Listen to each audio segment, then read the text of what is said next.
Alrighty. Hi again. We are here for the morning story. Remember, these stories are just for you to listen. It's a chance for me to read some of my favorite stories to you because I just love to read, and so I want to share my love of reading with you. So you don't have to do anything with this story except for just listen.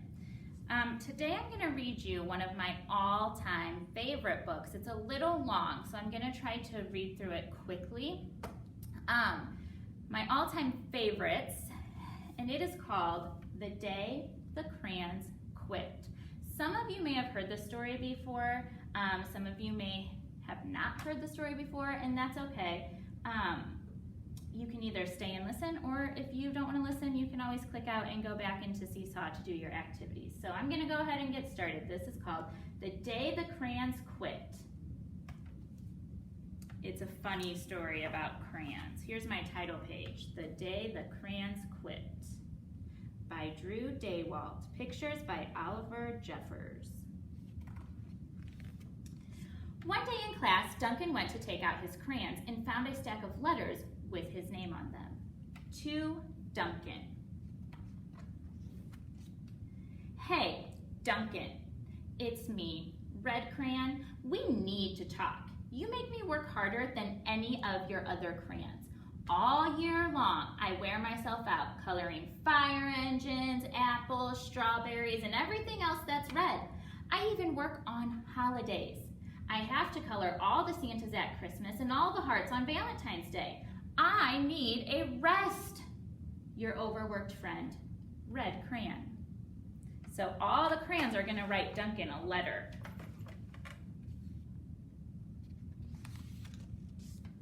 Dear Duncan, all right, listen. I love that I'm your favorite crayon for grapes, dragons, and wizard hats, but it makes me crazy that so much of my gorgeous color goes outside the lines. If you don't start coloring inside the lines soon, I'm going to completely lose it. Your very neat friend, Purple Crayon. So the purple crayon, his problem is that Duncan scribbles and he wants to be colored inside the lines.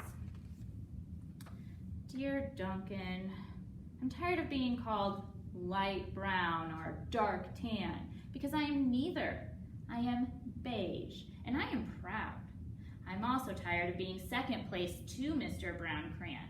It's not fair that Brown gets all the bears, ponies, and puppies while the only things I get are turkey dinners, if I'm lucky, and wheat. And let's be honest, when was the last time you saw a kid excited about coloring a piece of wheat? Your beige friend, Beige Crayon. Duncan, Gray Crayon here. You are killing me. I know you love elephants, and I know that elephants are gray, but that's a lot of space to color in all by myself. And don't even get me started on your rhinos, hippos, and humpback whales. You know how tired I am after handling one of those things? Such big animals. Baby penguins are gray, you know. So are very tiny rocks and pebbles. How about one of those once in a while to give me a break? Ugh, your very tired friend, Gray Crayon.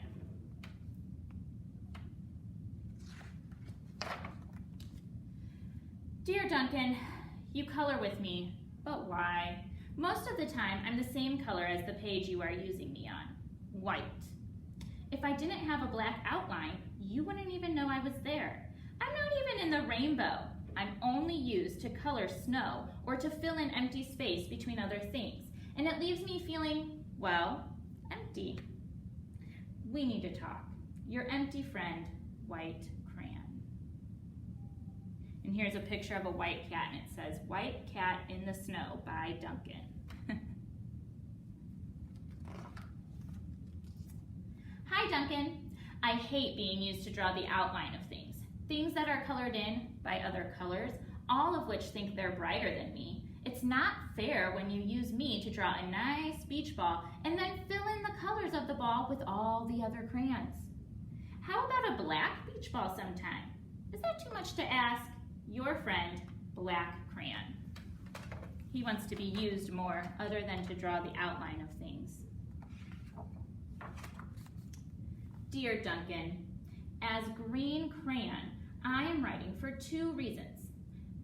One is to say that I like my work. Loads of crocodiles, trees, dinosaurs, and frogs. I have no problems and wish to congratulate you on a very successful coloring things green career so far. The second reason I write is for my friends, Yellow Crayon and Orange Crayon, who are no longer speaking to each other. Both crayons feel that they should be the color of the sun. Please settle this soon because they're driving the rest of us crazy. Your happy friend, Green Crayon.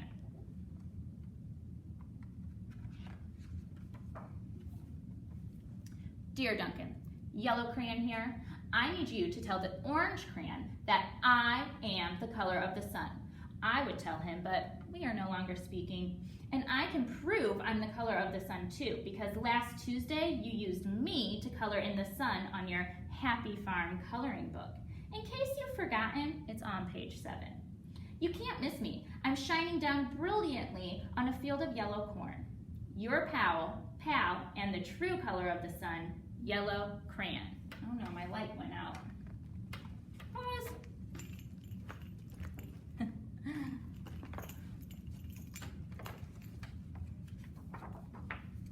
Dear Duncan, I see that the Yellow Crayon has already talked to you. That big old whiner. Anyway, could you please tell Mr. Tattletale that he is not the color of the sun? I would, but we're no longer speaking. We both know I am clearly the color of the sun because on Thursday you used me to color the sun on both the Monkey Island and the Meet the Zookeeper pages in your Day at the Zoo coloring book. Orange, you glad I'm here? Your pal and the real color of the sun, Orange Crayon.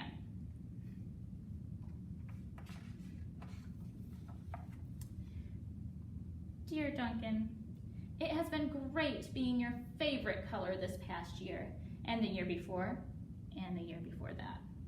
I have really enjoyed all those oceans, lakes, rivers, raindrops, rain clouds, and clear skies. But the bad news is that I am so short and stubby, I can't even see over the railing in the crayon box anymore. I need a break. Your stubby friend, Blue Crayon.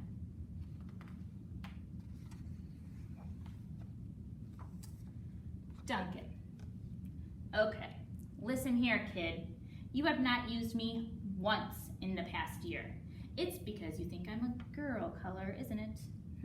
Speaking of which, please tell your little sister I said thank you for using me to color in her Little Princess coloring book. I think she did a fabulous job of staying inside the lines. Now back to us. Could you please use me sometime to color the occasional pink dinosaur, or pink monster, or pink cowboy? Goodness knows they could use a splash of color. Your unused friend, the pink crayon. That's my favorite page. Hey Duncan, it's me, Peach Crayon here. Why did you peel off my wrapping? Now I'm naked and too embarrassed to leave the crayon box. I don't even have any underwear. How would you like to go to school without any clothes?